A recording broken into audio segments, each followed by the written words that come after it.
దివ్యాత్మ స్వరూపులైన KMC channel ప్రేక్షకులకి నమస్కారం. స్వామీజీ మహావతార్ బాబా గారిని ఎలా కలవాలి?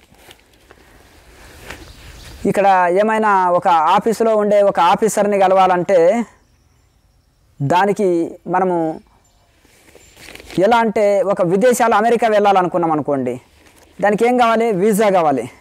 మొదలు పాస్పోర్ట్ ఉండాలి, తర్వాత వీసా ఉండాలి. పాస్పోర్ట్ వీసా ఉన్నా కానీ ఫ్లైట్ టికెట్ కొనుక్కోవాలి.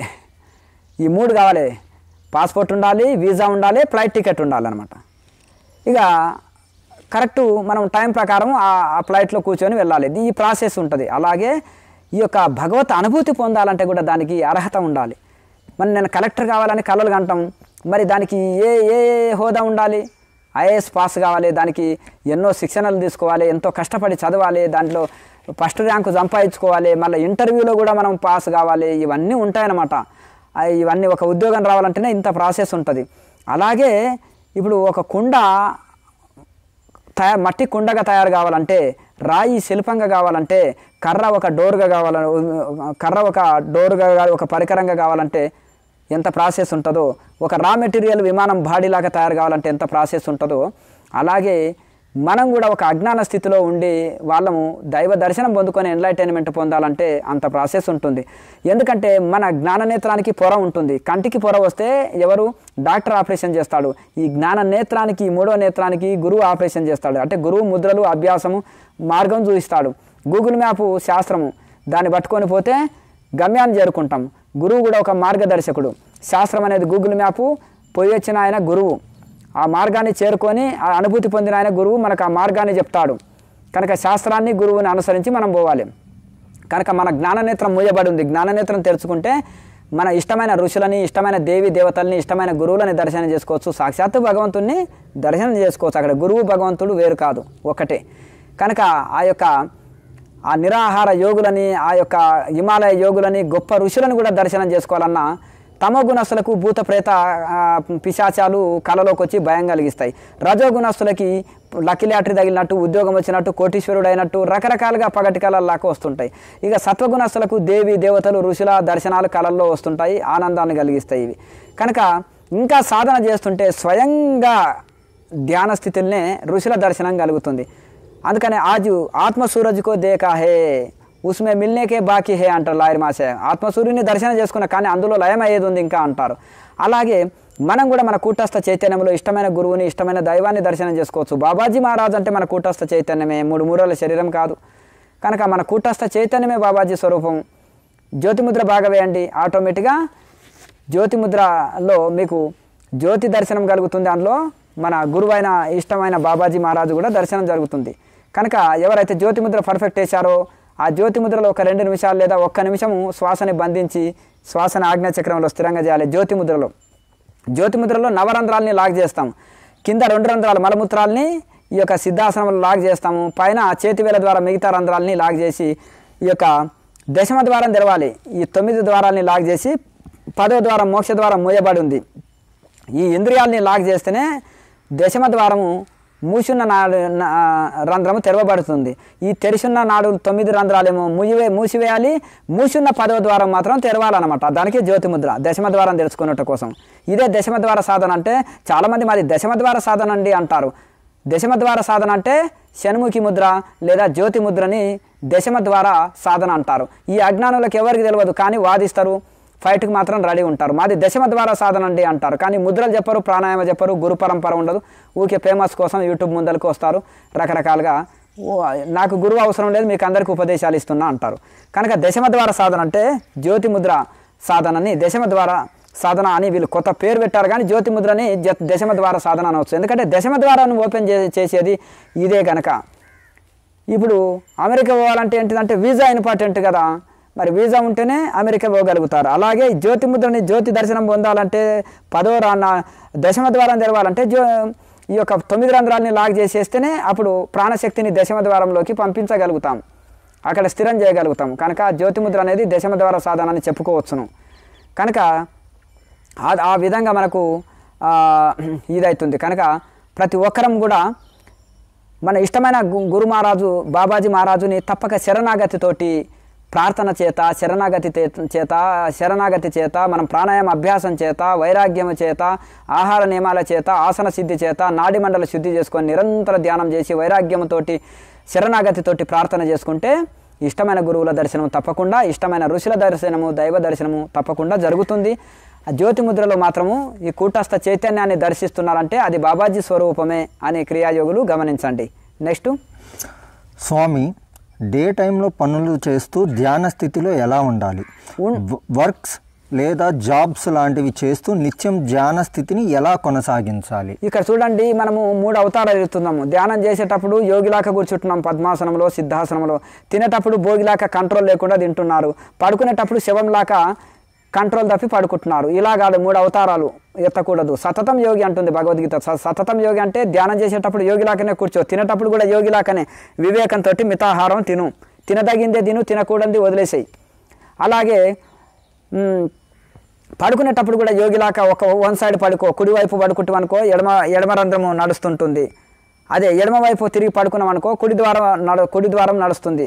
అట్లా కనుక లేదా చక్కగా పడుకోవాలి. అంటే ప్రతి ఒక్కటి పడుకునేటప్పుడు యోగిలాకనే పడుకోవాలి, తినేటప్పుడు యోగిలాకనే, అలా అన్ని రకాల సతతం యోగిగా ఉండు అని ఎల్లవేళల యోగిలాక ఉండు అంటున్నారు. కనుక మనము ఎల్లవేళల బ్రహ్మ భావన కలిగి ఉండాలి. ధ్యానంలో ఏ బ్రహ్మజ్ఞాన భావన ఆత్మభావన ఉంటామో ధ్యానం నుంచి వచ్చిన నాకంటే వేరుగా మమాత్మ సర్వభూతాత్మ, నా ఆత్మలో ఉండేదే సర్వభూతాల్లో ఉండే అని ప్రతి జీవిలో కూడా భగవంతుణ్ణి చూడాలి, ప్రతి జీవిలో భగవంతుణ్ణి చూడాలి. మమాత్మ సర్వభూతాత్మ అనుకోవాలి. అనుకున్నప్పుడు మనకు ఇక శత్రుమిత్రులు లేరు, పగలు ప్రతీకారాలు లేవు. కనుక ప్రతి జీవిలోన క్షమాగుణం ఉండాలి. క్షమాగుణం లేకపోతేనే చాలా కష్టం. ఎంత శత్రువునైనా క్షమించే గుణం ఉండాలి. అది క్షమించే గుణం లేకపోతే కష్టం, వైరం పెరుగుతుంది, శత్రుత్వం పెరుగుతుంది. కనుక ఆ విధంగా ప్రతి జీవిలో భగవంతుణ్ణి చూడాలి, క్షమాగుణం పెంచుకోవాలి. ప్రతి జీవిలో నేనే ఉన్నాను, నాలో అన్ని జీవులు ఉన్నాయనుకుంటే క్షమాగుణం పెరుగుతుంది. కనుక ఈ ఎలా ఉంటుందంటే యోగులకు వచ్చే కోపం కూడా నీటి మీద రాత లాంటిది అనమాట. క్షణకాలమే ఉంటుంది, బండ మీద రాతలాక ఉండదు, పగల ప్రతీకారాలు ఉండవు. అలాగే ఇక ఈ విధంగా మనము ఎల్లవేళలా ఆత్మభావన బ్రహ్మభావన దృఢం చేసుకోవాలి. ఏ పని చేస్తున్నా కానీ బ్రహ్మభావనతోటి అన్ని పనులు చేయాలి. ధ్యానంలో బ్రహ్మభావనతోటి ఉండాలి, బయటకు వచ్చిన బ్రహ్మభావనతోటి అన్ని పనులు చేస్తుండాలి. లాయర్ మహర్షి చెప్తారు, కూటస్థ దృష్టి కలిగి ఉండండి అంటారు. కూటస్థ దృష్టి కలిగి మనోప్రాణాలు కూటస్థంలో నిలుపుకుంటే మనసు శాంతిగా ఆనందంగా ఉంటుంది. మనసు కూటస్థంలో లేకుండా ఇతర చక్రాల్లో ఉంటే అస్తవ్యస్తంగా చంచల స్థితిలో ఉంటుంది. కూటస్థం అంటే ఆజ్ఞ చక్రంలో మనోప్రాణాలు నిలుపుకుంటే మనసు శాంతంగా ఉంటుంది, మనం ఏ పని చేసినా పుణ్యకార్యమే అవుతుంది. చంచల స్థితిలో మనసు ఉన్నప్పుడు నానా దుష్టకార్యాలు జరుగుతాయి కాబట్టి అది పాపానికి కారణం. మనోప్రాణాలు కూటస్థంలో నిలుపుకోవడం పుణ్యము, కూటస్థంలో నిలపకపోవడమే పాపం అని లాయర్ మహర్షి చెప్తారు. కనుక మనం ఎల్లవేళలా కూటస్థంలో మనోప్రాణాలు నిలుపుకొని అన్ని పనులు చేయాలి. బ్రహ్మభావంతో అన్ని పనులు చేయడం అభ్యాసం చేయాలి. ఒక నాట్యకత్తె పల్లెంలో ఉండి నాట్యం చేస్తున్న భరతనాట్యము, నెత్తి మీద కలశంలో జ్యోతి ఉంటుంది. ఆ జ్యోతి కింద పడకుండా నానా భంగిమలో నాట్యం చేస్తున్న జ్యోతిని బ్యాలెన్స్ చేసినట్టుగా మనం నానా కార్యాలు పనులు చేస్తున్నా మన దృష్టి కూటస్థ చైతన్యం మీదనే ఉండాలి, బ్రహ్మభావనలోనే ఉండాలి. అన్ని పనులు చేస్తున్నాక కూడా అది చేయగా అభ్యాసం అవుతుంది. అలా నెక్స్ట్, స్వామి ధ్యానానికి ఆహార నియమాలు చాలా ముఖ్యమా? మరి తినే ఆహారంలో ఉప్పుని పూర్తిగా మానేవేయవచ్చా? అన్నం బదులు సిరిధాన్యాలు ఇంకా ఆరోగ్యకరమా? ఒకేసారి సడన్గా ఉప్పు కారాలు తగ్గిస్తే లో బీపీ వచ్చే అవకాశం ఉంది. మెల్లమెల్లగా వదలాలన్నమాట. మెల్లమెల్లగా వదిలితే ఉప్పుకు బదులు రాక్ సాల్ట్ వాడండి, కారానికి బదులు మిరియాల పొడి వాడండి, కొంచెం మిరియాల పొడి రాక్ సాల్ట్ వేసుకోండి. అలా అలా అలా అలా మెల్లగా తగ్గిస్తూ చప్పగా తిన్నా ఏం కాదు. అన్నము బదులు సిరిధాన్యాలు చాలా మంచిది. రైస్ పండాలంటే ఎక్కువ మందులు, మన పెస్టిసైడ్స్ చాలా వాడతారు, ఎక్కువ మందులు కొడుతుంటారు. కానీ ఈ సిరిధాన్యాలు అడవిలో సహజమైన మెట్ట ప్రాంతాల్లో వర్షం నీళ్లు తక్కువ ఉన్నా కానీ ఏ మందులు లేకుండా పండుతాయి, ఏ ఎరువులు లేకుండా పండుతాయి. కనుక ఇవి సహజ సిద్ధంగా పండుతాయి. కనుక ఇవి ఏ మందులు లేకుండా పండుతాయి. సిరిధాన్యాలు శక్తివంతమైనవి, చాలా బీపీ షుగర్ రాదు, బీపీ షుగర్ని కంట్రోల్ చేస్తాయి. అలాగే శరీరంలో నీరు కూడా పెంచవు. సిరిధాన్యాలు చాలా మంచిది, తీసుకోవచ్చు, సిరిధాన్యాలు తీసుకోవచ్చు.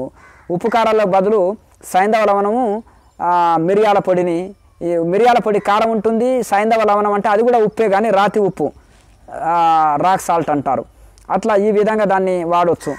అలా చూస్తూ పోతుండాలి శరీరాన్ని. పచ్చి కూరగాయలు తీసుకోవచ్చు, కూరగాయల జ్యూసులు, పళ్ళ జ్యూసులు, అలాగే ఆకుకూరల జ్యూసులు తాగొచ్చు, కూరగాయల జ్యూసులు తీసుకోవచ్చు. లేదంటే ఇవన్నీ ఉడికించైనా తీసుకోవచ్చు, ఉడికించకుండా తీసుకోవచ్చు, రకరకాలుగా తీసుకోవచ్చు. మంచి పోషకాలు ఉండే మంచి శక్తివంతమైన శాకాహారము, మితాహారము తీసుకోవాలి. అలా అని శాకాహారము మంచి ఆహారం అని ఎక్కువ తీసుకోకూడదు, తక్కువ తీసుకోకూడదు. ఎక్కువ తీసుకుంటే శరీరానికి హాని, తక్కువ తీసుకుంటే శరీరం నిలవదు. కనుక శరీరానికి ఎంత అవసరమో అంత తీసుకుంటే ఆరోగ్యకరం. కనుక ఉప్పు, కారాలు, అల్లము, మెంతులు, జీలకర్ర, వామ, కొత్తిమీర ఇవన్నీ అవసరాన్ని బట్టి ఇవి అందులో దాల్చిన చెక్క ఇవన్నీ వేసుకుంటే ఔషధాలు శరీరంలో అన్ని రుగ్మతలని తొలగిస్తాయి. అవి కూరల్లో వేసుకుంటే గుమ్మగుమ్మలు వాసన వస్తాయి. అల్లాన్ని ఎక్కువ వేసుకోవాలి. అల్లాన్ని ఉల్లిపాయ వేయద్దు, అల్లాన్ని ఎక్కువ వేసుకోవాలి. అప్పుడు సఫా చేసుకొని కూర ఎక్కువ తీసుకోవాలి. అందులోనే కూరల్ని ఎక్కువ విటమిన్స్ ఉంటాయి, డైజెషన్ సిస్టమ్ బాగా పనిచేస్తుంది. కనుక మీరు మితాహారము తీసుకోవాలన్నమాట. ఇట్లా మంచి శక్తివంతమైన తేలికగా జీర్ణమయ్యే ఆహారము తీసుకోవాలి. మసాలా వస్తువులు, కఠినమైన వస్తువులు తినకూడదు. త్వరగా జీర్ణమయ్యే ఆహారం తీసుకోవాలన్నమాట. సాధన పొట్ట క్లీన్ ఉంటే అన్ని క్లీన్ ఉంటాయి. పొట్ట ఎవరికైతే మలబద్ధక సమస్య, గ్యాస్ ట్రబుల్ ఉందో అది అన్ని రోగాలకు కారణం. ఎవరికైతే పొట్ట క్లీన్ ఉందో అన్ని క్లీన్ ఉంటాయి. పొట్ట క్లీన్ లేకపోతే మనిషికి క్యాన్సర్ రోగం వస్తుంది, నాడులు శుద్ధి ఉండవు, అలాగే రక్తము శుద్ధి ఉండదు. అవన్నీ లేకపోతే నానా రోగాలు వస్తాయి. కనుక పొట్ట క్లీన్ పెట్టుకోవాలన్నమాట. మితాహారం తీసుకోవాలి, శాకాహారం తీసుకోవచ్చు. ఏదైనా ఆహారంలో మార్పు చేసుకున్నప్పుడు మెల్లమెల్లగా అభ్యాసం చేసుకోవాలి. దాన్ని మెల్లమెల్లగా వంటబట్టాలి. శరీరాన్ని శుష్కింపజేయకుండా, నీరసం రాకుండా చూసుకోవాలి. తర్వాత శరీరానికి వంట పట్టిన తర్వాత ఇంకా ఇబ్బంది అనిపించదనమాట. ఏ సాధన కానీ, ఆహారాలు కానీ, దినచర్యలు కానీ మార్చేటప్పుడు మెల్లమెల్లగా అభ్యాసం చేసుకుంటే శరీరం మీద, మనసు మీద ఎఫెక్ట్ పడదు, ఏ సైడ్ ఎఫెక్ట్ కూడా రాదు. అది మెల్లమెల్లగా మనకు వంట పట్టిపోతుంది, అభ్యాసం కింద అవుతుంది. కనుక అభ్యాసం అయినాక ఎంత కఠినమైన పైన సులువు అవుతుంది. నెక్స్ట్, స్వామీజీ, మనకు మూత్రం వచ్చినప్పుడు బలవంతంగా ఆపితే మూత్రం మన శరీరం గ్రహించి అనారోగ్యం కలుగజేస్తుంది. అలాగే మలాన్ని ఆపిన అనారోగ్యం కలుగజేస్తుంది. ప్రాణాయామంలో శ్వాస తీసుకొని కుంభకం చేయడం వలన, ఆక్సిజన్ తీసుకొని కార్బన్ డైఆక్సైడ్ వదిలే దానిని ఆపడం వలన కార్బన్ డైఆక్సైడ్ చెడు చేస్తుంది కదా. అలాగే కార్బన్ డైఆక్సైడ్ బంధించడం వలన మనకులో భ్రమలు కలుగుతున్నాయా? నిజంగానే మనకు జ్యోతి నాదం వినపడుతుందా? తెలుపగలరు? ఇది ప్రాణాయామ అభ్యాసం ఉండి యోగ సాధన అభ్యాసం ఉన్న వాళ్ళు ఇటువంటి మాటలు పలకరు. సగం తెలిసిన మాటలు, సగం విన్నది. అందుకనే సగం తెలిసిన వాళ్ళ పుస్తకాలు, సగం తెలిసిన వాళ్ళ ప్రవచనాలు, సగం తెలిసిన వాళ్ళ మాటలని మాట్లాడకూడదు. యోగాభ్యాసం గురించి పూర్తి తెలిసిన వాళ్ళు ఇలా మాట్లాడరు.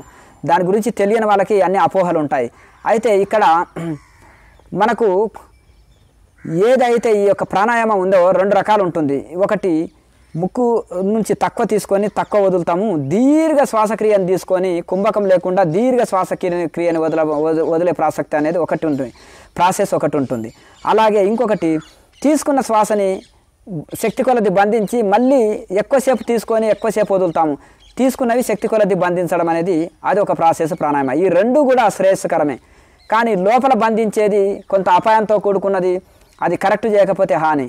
కానీ తీసుకొని వదిలేది అపాయం లేనిది. కానీ గురుముఖంగా తెలుసుకొని చేయాలి ఏ సాధన అయినా. కానీ ఈ తీసుకొని లోపల తీసుకున్నప్పుడు ఆక్సిజన్ని బంధిస్తున్నాం కదా, మళ్ళీ దాన్ని బయటకు వదలాలి కదా. ఆ సాధనాన్ని బంధించినప్పుడు ఆ సాధనని కూడా, శ్వాసని కూడా బయటకు వదలాలి కదా. బంధించినంతసేపు బంధిస్తాము, మళ్ళీ బయటకు వదలాలి కదా. తీసుకునేది పూరకము, వదిలేది రేచకం, లోపల బంధించేది కుంభకం. శ్వాసని బయటికి వదిలేసి కాలిపొట్ట ఉంటే అది శూన్యకం అంటారు.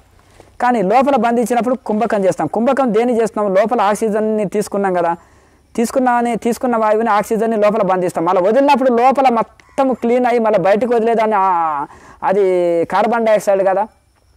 అది ఆ ప్రాణవాయువుని లోపల బంధించి మళ్ళీ ఆ ప్రాణవాయువు అపానవాయువుగా మారిపోతుంది లోపలంతా క్లీన్ చేసి. అది మళ్ళీ బయటకు వదులుతాం కదా, దాన్ని అపానవాయువుని బంధించేయడం అనేది. ఒకసారి మనకు వేళ కార్బన్ డైఆక్సైడ్ వస్తుందండి, దాన్ని బలవంతంగా అదిమి పడితే ఇది. ఇప్పుడు మలమూత్రాలు ఉన్నాయి, మలమూత్రాలని పొట్టల్లో అదిమి పట్టవద్దు. యోగశాస్త్ర ప్రకారం అన్ని రోగాలకు కారణం అది అదిమి పట్టడం. చాలామంది ఏం చేస్తారంటే మలమూత్రాలు వస్తుంటే సిటీల్లో ఆపుకుంటారు. అది వాళ్ళకు దాని వలన ఏంటిదంటే పైల్స్ వస్తాయి, శరీరంలో ఉష్ణం పెరుగుతుంది, నాడులు అశుద్ధి అవుతాయి, రక్తం అశుద్ధి అవుతుంది, క్యాన్సర్ రోగం కూడా వస్తుంది. పైల్స్ వస్తుంది, క్యాన్సర్ వస్తుంది, ఈ రక్తం కూడా చెడిపోయి ఎన్నో రోగాలు వస్తాయి. కనుక మలమూత్రాలని ఆపకూడదు. ఒకవేళ మనం లేవంగానే సాధన చేస్తుంటే మలమూత్రాలు రాకపోతే మహాముద్ర లాంటిది 2-3 సెట్లు వేస్తే మధ్యలోనే వస్తాయి మలమూత్రాలు. లేచి ఒకసారి వాష్రూమ్కి వెళ్ళి రావాలి, అప్పుడు మన పొట్ట క్లీన్ అవుతుంది, సాధన చేయాలి. కానీ బలవంతంగా సాధనలో అదిమి పట్టకూడదు. ఇక్కడ శ్వాసని శక్తి కొలది బంధిస్తాం కదా, తీసుకునేది ప్రాణము, లోపల బంధిస్తాము. ఆ ప్రాణవాయువు లోపల ఏం చేస్తుంది అంటే మొత్తం క్లీన్ చేసి మళ్ళీ శ్వాసని రేచకం అప్పుడు వదులుతాం కదా, మళ్ళీ కుంభకం చేసినాక మళ్ళీ రేచకం చేస్తాం కదా, వదులుతాం కదా, ఆ వదిలినప్పుడు మరి కార్బన్ డైఆక్సైడ్ అంతా బయటికి వెళ్తుంది కదా, అట్లా అనమాట. కనుక దీంట్లో అపోహలుని తొలగించుకోవాలి. కనుక మళ్ళీ ఆక్సిజన్ని తీసుకుంటాం కదా, మళ్ళీ లోపల బంధిస్తాం, మళ్ళీ వదిలేటప్పుడు కార్బన్ డైఆక్సైడ్ బయటకు వదులుతాం కదా, ఆ లోపల మొత్తం తీసుకున్న గాలి లోపల మొత్తం తిరిగి carbon dioxide full carbon dioxide వస్తుంది. అప్పుడు లోపల ఉండే కొన్ని ఎక్కువసేపు బంధిస్తే చెమటల రూపంలో బయటికి వెళ్తుంది. తీసుకున్న గాలిని ఎక్కువసేపు బంధిస్తే చెమటలు వస్తాయి, అది ఆదమ ప్రాణాయామం. శరీరంలో కంపనలు వస్తే మధ్యమము, శరీరం గాలిలో లేస్తే ఉత్తమ ప్రాణాయామం అంటారు. అంటే మరి బంధించినప్పుడు చెమటలు వస్తాయి విపరీతంగా, మలినం పోతుంది కదా, మరి శ్వాసను లోపల బంధిస్తే శరీరంలో హీట్ పెరిగి కుంభకం వచ్చి చెమటల రూపంలో మలినం లోపల వెళ్ళిపోతుంది కదా. ఆ లోపల తీసుకున్న గాలి పొట్టలో మొత్తం తిరిగి అంత చూసి మొత్తం క్లీన్ చేసి మళ్ళీ వదిలినప్పుడు మళ్ళీ ఆపాన రూపంలో బయటకు వస్తుంది కదా. కనుక ఈ ప్రాణాయామం గురించి తెలియకపోతే భ్రమపడకండి, తెలిసిన వాళ్ళ ద్వారా గురువుల దగ్గర తెలుసుకొని అభ్యాసం చేయండి. లోపల బంధించినా కానీ మళ్ళీ అపానాన్ని బయటకు వదులుతాం కనుక అదంతా బయటికి వేస్టేజ్ అంతా వెళ్ళి మళ్ళీ తీసుకునేది ఆక్సిజన్ తీసుకుంటాం కనుక ఇంట్లో కంగారు పడనక్కర్లేదు. లోపల బంధించినప్పుడు ఏం చేస్తుందంటే అది మనం ఎలక రంధ్రాలు ఉంటాయి, దాంట్లో పొగ పెట్టినప్పుడు ఎక్కడెక్కడ సందు ఉందో అక్కడక్కడ పొగ వచ్చి ఎలక బయటకు వస్తుంది. అలాగే ఇక్కడ మనము తీసుకున్న లోపల శ్వాసక్రియని బంధించినప్పుడు పొట్టలో బంధిస్తే ఈ నాడులకి వెళ్ళి అన్నీ పాకిపోతుంటుంది ఆ శ్వాసక్రియ, ఆ నాడి మండల శుద్ధి అవుతుంది. అట్లా ఆ శక్తివంతంగా నాడులన్నీ శక్తివంతంగా తయారవుతాయి. అప్పుడు ప్రాణశక్తి అందించబడుతుంది, ప్రతి నాడికి జీవకణాలని జీవశక్తి అందించబడుతుంది, ఆక్సిజన్ శక్తి అందించబడుతుంది. కనుక మళ్ళీ ఏమైనా అపానం ఏదైనా మిగిలితే మళ్ళీ బయటకు వదులుతాం, మళ్ళీ తీసుకునేది ప్రాణవాయువుని తీసుకొని లోపల బంధిస్తే ఆ ప్రాణశక్తి నాడుల్లో అంతా ప్రాకుతుంది. ఆ ప్రాణశక్తిని కరెక్ట్ సుష్మనాడినే కొంతకాలానికి సుష్మనాడినే పంపించగలుగుతాం. అదే మోక్షధారము. దానివల్లనే ఎన్లైటైన్మెంట్ పొందొచ్చు, సమాధి స్థితి కలుగుతుంది. లోకా సమస్త సుఖినో భవంతు. ఓం.